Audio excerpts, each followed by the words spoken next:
Caitlyn Gravenstein, a collage artist and author. My husband Nick and I left Philadelphia to start a homestead in Connecticut and to be closer to family and the outdoors. Now we're raising our son Brooks alongside chickens, goats, pigs, dogs, and a cat.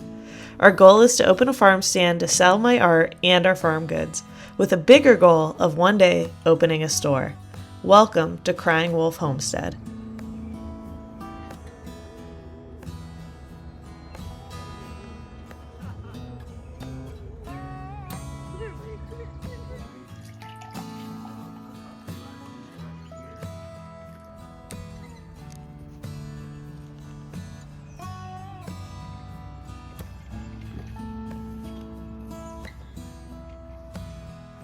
We get so many of these fiddlehead ferns on our property, and this is actually the early stages of the ostrich fern blooming, but people collect these and cook them, and I guess they're supposed to taste like asparagus or spinach, I read, but they unroll, and let's see if I can...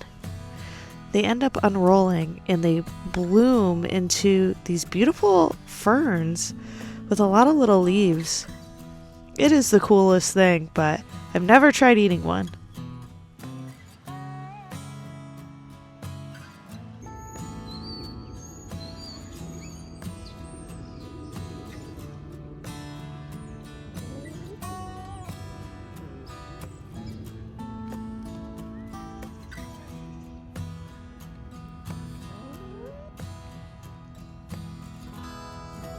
So how we figured out is the best proofing for the bread are these proofing baskets, but for the top, instead of doing a wet towel, it's a shower cap.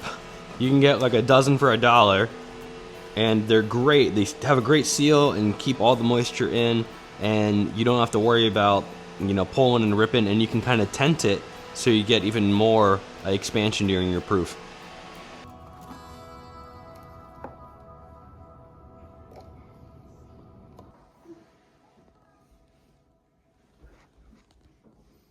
Okay, what are we doing? Reminds you of like an old home video from like a mom or something. Nick said I couldn't do this, but I'm doing it anyway. All right, label. This is not a final bread yet, but we're testing the labels. This was one of our testers. But... Yeah. So label just to see how the product. What do you think? This way or that way? This way? Yeah, that like that. I think. All right. I never sold bread before. Okay. All right, yeah, something like that. Nice. Yeah, right? Beautiful.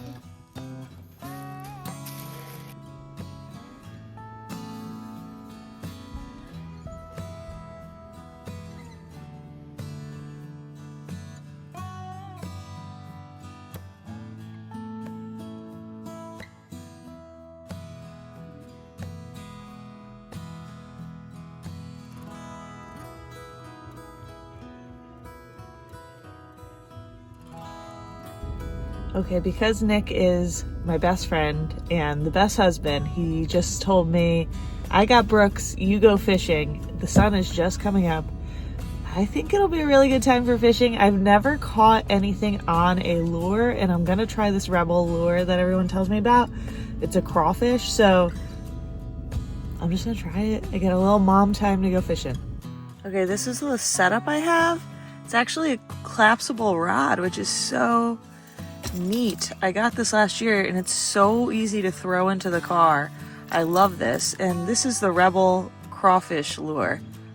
I've never caught something with a lure. I will be shocked if I catch something, but people swear by this lure, so we're gonna try it out. I also got this just little tackle box setup for on the go that I made. Okay, I'm home now. I didn't catch anything, but there's a super nice man there, and he was very into fishing trout, and he was like, you need this kind of bait, this kind of lure, because I told him I usually just use worms, and I was trying out that Rebel lure. And then he was like, I'll just give you this lure, and I have all these trout here, I'll just give you 2 fish. And of course I was like, no, you don't have to do that. And he's like, no, take these fish, take this lure. I tried the lure in front of him, first cast, snagged it on a tree, and lost it, so that was embarrassing. But I'm definitely going to buy some of those lures, and I got to come home with 2 fish, so it was like awesome day fishing. All right, I used some of the tips that guy that I met recommended, and it was worth it. Look at this trout.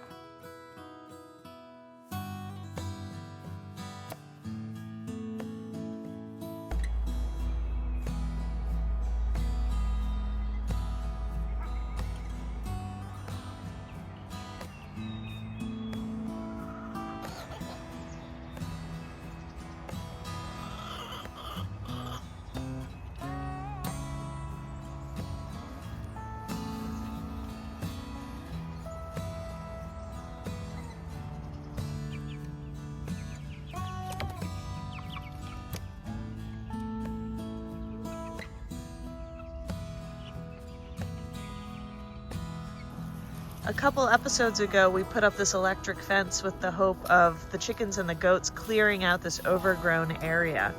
And they have done such an amazing job. Check this out. This was all overgrown thorns and bushes and leaves and just junk. This trash is from the previous owner they've now uncovered, so we'll clean that up. But it is just amazing. They've cleaned this whole area right up.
Someone asked about my worm farm in the comments. I made a worm farm a couple videos ago, and it is rocking. There's so many worms in here for fishing. So that was my goal, was to make this for fishing, and they're everywhere. I didn't even have to move anything. And they're doing really good. It looks like some stuff is sprouting in here. Pretty neat. I've never done this before. So we'll see how it goes, but it'll be great. Great for fishing this season. I thought I'd jump on here and talk to you guys because some people have asked what Nick and I do for a living to be doing like homesteading and to start this business and everything. And we both work full-time jobs. So Nick works remote, but he works full-time, and then I work full-time. My art business is my business. It is a family business of ours. So, and we hang out with Brooks all the time. So, he doesn't go to daycare or anything like that. So usually a day for us looks like I wake up very early. I get done what I can for my business and my book, my art, whatever I can do. I usually get up around 4 a.m. And then once Nick starts working for his job, I take over toddler duty and hang out with Brooks, and we just have fun. And then once Nick is available and done with his work, we start recording homestead stuff. We've always been doing, Nick and I met at a job working together. So we love working, we love doing projects, and we really, really want to open a store, a family business that sells my art and, things from our farm. And so we're really dedicated to this. We love doing it. So we just do it in our spare time. Like, we're just excited to get it off the ground and get it started. And it's fun to do it with Brooks.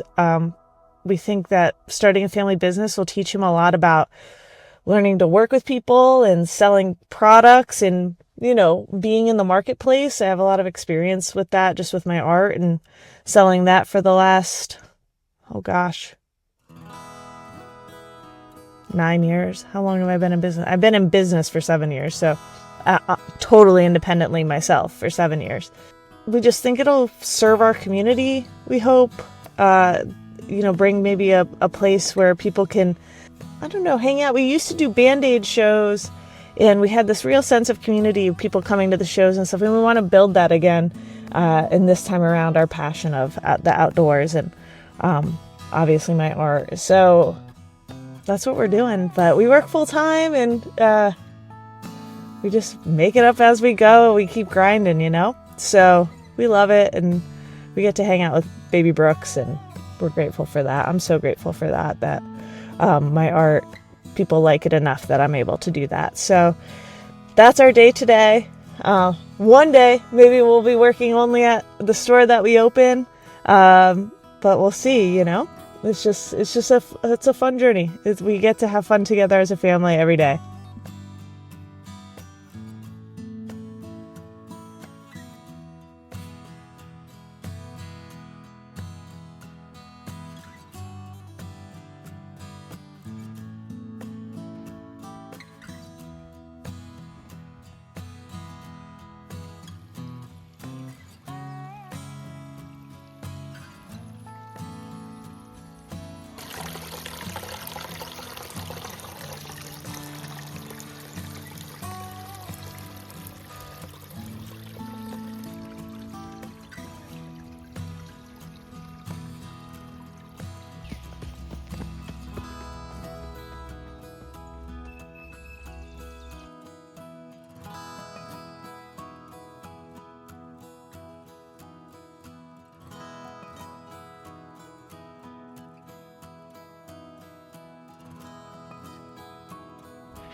We finally decided to move the farm stand to the top of the driveway. Debating between putting it in the back of the pickup truck and driving it up, or tying a strap around one of the legs and pulling it up, we ended up deciding that just pushing it up the driveway was the best plan. And let me tell you, pushing that thing up our 500-foot driveway, it was not easy. Kudos to Kate. I couldn't have done it without her. She is a beast. But this thing is at the top of the driveway, and we couldn't be more excited.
Thank you guys for watching our story. Stay tuned because next week we finally launch our farm stand and we add pigs back to the homestead. It's going to be a wild week. Always remember, keep moving forward. See you all next week.